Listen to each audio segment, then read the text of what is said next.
పక్కన పెట్టేసుకోవాలి. పక్కన పెట్టి ఒక 1 అవర్ అయినా సరే పక్కన పెట్టేసుకున్న తర్వాత చూస్తే అది ఇంకా మనకి వాటరీగా ఉందనుకుంటే ఇంకొంచెం మనం హెన్న పౌడర్ అనేది కలుపుకోవచ్చనమాట. ఇది ఆయిల్ పెట్టిన హెయిర్ మీద పెట్టుకోవాలా? లేదంటే డ్రై హెయిర్ మీద పెట్టుకోవాలా? ఎంతసేపు మన హెయిర్ మీద ఉంచుకోవాలి అనేది కూడా మీతో నేను షేర్ చేసుకుంటాను. సో, ఈ యొక్క ప్యాక్ అనేది మీ హెయిర్ కలరే కాకుండా మీ హెయిర్ గ్రోత్ అవ్వడానికి కూడా ఈ ప్యాక్ అనేది ఉపయోగపడుతుందనమాట అండి. హెల్తీ హెయిర్ ఉండడానికి కూడా ఉపయోగపడుతుందనమాట. సో, 1 అవర్ అయిన తర్వాత నాకు ప్యాక్ అయితే ఇలా కొంచెం చిక్కగా వచ్చింది. మరీ వాటర్‌గా కాకుండా, మరీ దగ్గరగా కాకుండా వచ్చింది.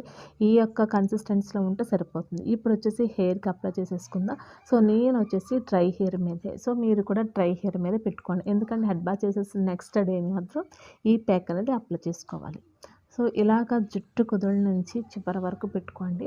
లేదు మాకు హాఫ్ కావాలి, అక్కడక్కడ కొంచెం పింక్, బ్రౌన్, మెరూన్‌గా ఉండాలి